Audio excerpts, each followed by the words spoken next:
अपनी रैली होती है, उस रैली में भाग लेके जाना था, लेकिन बहाना तो अच्छा ढूंढना चाहिए था ना। लेकिन फिर भी हमने इस बात का जवाब दिया। और मैं ये भी कहना चाहता हूँ कि विपक्ष के एक विधायक ने मेरे लंदन दौरे से निजी संबंधित दौरे के बारे में पूछा था, तो मैं बताना चाहता हूँ कि मैंने चाय से लेकर बाई एयर से आना जाना, रहने का सारा खर्चा अपने अकाउंट से दिया है, एक एक पैसे का हिसाब लिखा है। इवन हमारे पास तो वहाँ थे ही नहीं, क्योंकि हमने एटीएम कार्ड रखा हुआ था। जो कुछ भी हमने थोड़ी बहुत ख़रीदारी की वो वहीं खरीदी। और मैं अपनी बेटी के एडमिशन में गया था, जो कंपटीशन के थ्रू सेलेक्ट हुई थी, और एक पिता का होने का दायित्व भी मेरे पास था। इसी में उन्होंने पूछा कि आपने उद्योगपतियों से मुलाकात की। मेरी कोई ऑफिशियल मुलाकात नहीं थी, लेकिन निजी तौर पर हाउस ऑफ लॉर्ड्स में इंडो यूरोपियन यूनियन की बैठक हुई, जिसमें बड़े बड़े उद्योगपति शामिल हुए। सिर्फ चर्चा हुई। मैंने कहा कि हम कोई कंसेशन नहीं देते, लेकिन टूरिज्म सेक्टर में आप आना चाहते हैं, हाइड्रो सेक्टर में आए तो मोस्ट वेलकम है। इतनी सी बात हुई और उन्होंने हमें सम्मानित किया, जो हमारी तो कुछ योजनाएं थी।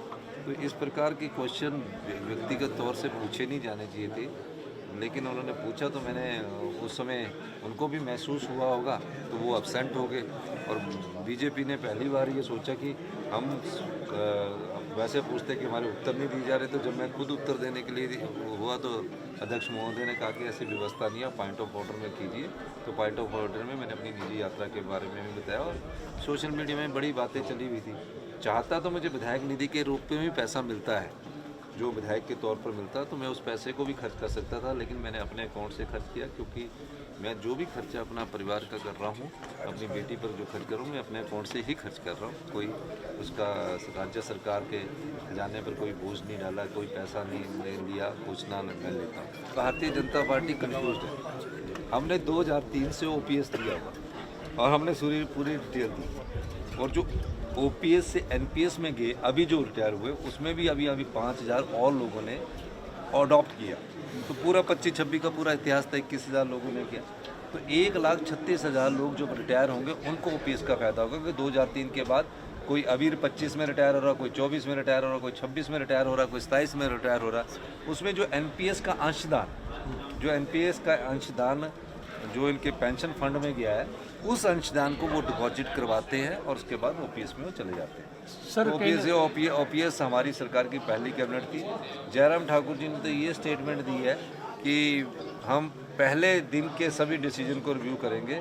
और मैं आपको बताऊं, राजस्थान में OPS बंद करने की प्रक्रिया भारतीय जनता पार्टी की सरकार ने शुरू कर दी। भारतीय जनता पार्टी ना अब मुझे बोलती है, वो कन्फ्यूज्ड है। धारा 118 में जो हमारे एग्रीकल्चर की सोसाइटियाँ होती है गांव में क्या है, एग्रीकल्चर की सोसाइटीज़ हैं, उसमें सभी अगर मेंबर एग्रीकल्चर के होंगे तो उनको 118 लेने की ज़रूरत नहीं होगी। वो तो एग्रीकल्चर के, अगर कोई नॉन एग्रीकल्चर से एक आदमी डाल दिया तो उसकी ज़मीन वेस्ट हो जाएगी। ये परिवर्तन हम करने जा रहे हैं। दूसरा, जब हमने एक बार किसी 118 की परमिशन किसी रियल स्टेट वाले को दे दी, तो बार बार एक फ्लैट की परमिशन के लिए भी हमारे पास आता। वो परिवर्तन हम करने जा रहे हैं। कहाँ हिमाचल की ज़मीन बेचने जा रहे हैं? हिमाचल की ज़मीन तो आप लोगों ने बेची कस्टमाइज पैकेज के नाम पर 4500 करोड़ रुपए की जगह बिना रजिस्ट्री के, बिना उसके दे दी, और 3 रुपये पर यूनिट के हिसाब से बिजली उनको देने की बात की। भारतीय जनता पार्टी ने 4500 बीघा जगह, कितनी 4500 बीघा जगह बिना रजिस्ट्री के 1 करोड़ 12 लाख रुपए में कस्टमाइज पैकेज के नाम पर बेच दी। और ये भी बताऊँ मैं कि उन्होंने कहा कि 10 साल तक हम 3 रुपये पर यूनिट बिजली देंगे। आप लोगों को 3 रुपये यूनिट बिजली नहीं मिल रही है। और ये भी कहा कि जितना रोड होंगे वो भी हम बनाएंगे। हम प्रदेश की संपदा को बचा रहे हैं। और ये 118 का आज बिल्ली लेके पूछना तो था कि क्या अमेंडमेंट है, आप भी पढ़ लेना कल, अगर कुछ होगा आप भी पढ़ लेना है अमेंडमेंट क्या है। अगर हिमाचल के एग्रीकल्चरिस्ट के जिसकी अपनी जगह है, वो कोई अगर अपनी 10 एग्रीकल्चर जिनकी अपनी जगह, अपनी कोई सोसाइटी बनाकर कोई चीज़ शुरू करना चाहते हैं, तो क्या है उसका, उसमें नियम में प्रावधान है कि उसमें आप सरकार के पास भेजेंगे।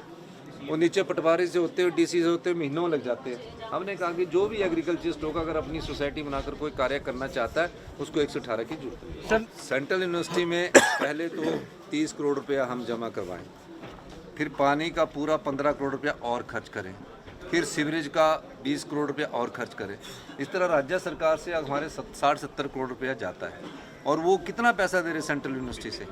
जो सत्ती जी का क्वेश्चन था, वो सिर्फ 100 करोड़ रुपया दे रहे, 100 में 70% 170 करोड़ रुपया हम देंगे, उसके बाद सेंट्रल यूनिवर्सिटी का कैंपस बनेगा। अगर वो हमें एश्योरेंस दे देते हैं सेंट्रल यूनिवर्सिटी में कि आप पानी का और बिजली का और जो इंफ्रास्ट्रक्चर का खर्चा सारा वो जमा कराएंगे, तो हमें सेंट्रल यूनिवर्सिटी का 30 करोड़ रुपया जमा FCA करवाने का कोई ऑब्जेक्शन नहीं। नर्सिंग की जो मांग है वो रोगी मित्र से संदर्भ में मैं एक बात स्पष्ट कर देना चाहता हूँ कि रोगी मित्र +2 लगेंगे, GNM और नर्सिंग वालों के लिए अलग से पोस्टें होती है, ये गलत उन्होंने नोटिफिकेशन कर दिया है, ANM GNM वाले लगेंगे। तो मैं आज स्पष्ट कर देना चाहता हूँ कि रोगी मित्र जो है वो +2 लोग पढ़े हुए लोग लगेंगे जो पेशेंट को ले जाएं, डॉक्टर के पास लाएं। नर्सिंग का इसमें कोई काम नहीं है, पर जो भी मैंने सरकार की नोटिफिकेशन देखी है उसको मैंने कहा है कि इसको अमेंड किया जाए। मैंने विभागीय कोई ऑफिस शिफ्ट करने की बात नहीं की। विभाग में जो होते हैं ना, उनको जो कमीशन है, कॉरपोरेशन है, बोर्ड है, उनको शिफ्ट करने की बात की गई। 1000 करोड़ के भवन पिछली भारतीय जनता पार्टी की सरकार ने बना दिए, एक नहीं है ये, अभी तो ज़्यादा निकल रही है। और वो बिल्डिंगें खाली पड़ी है, वो बिल्डिंगें क्या है, खाली पड़ी है। अब यहीं ले लीजिए, धर्मशाला में भी अभी भी 4 बिल्डिंगें खाली पड़ी है, स्मार्ट सिटी की बिल्डिंग खाली पड़ी है। ये लोगों की संपदा है, लोगों को इसकी जानकारी होनी चाहिए। अब खाली बिल्डिंगें पड़ी है, ख़राब हो रही है।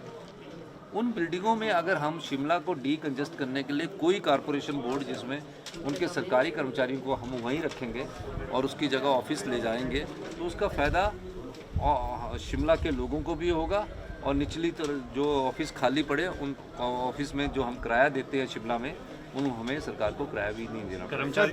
देखिए, निंदनीय है, माननीय जगत नेगी जी के खिलाफ जो उन्होंने कल टिप्पणी की, निंदनीय है।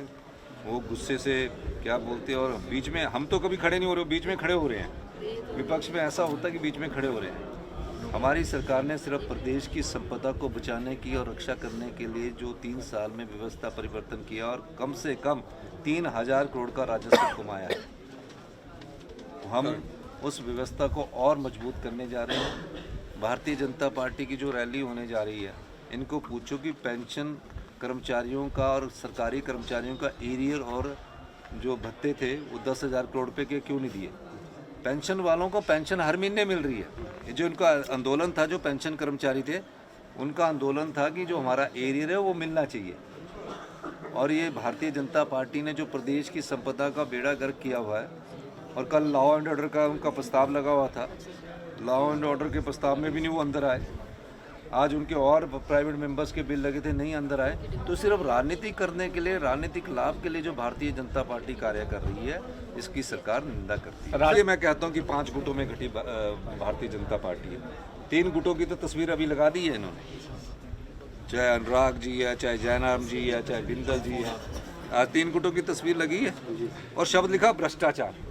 अपने गृह भाव में झांक के देखिए, जो लोगों के पैसे बचा रहा है, अनाथ बच्चों के लिए योजना लेके आ रहा है, विधवा बच्चों के लिए योजना लेके आ रहा है, शिक्षा के क्षेत्र में सुधार कर रहे हैं, मेडिकल के क्षेत्र में सुधार कर रहे हैं।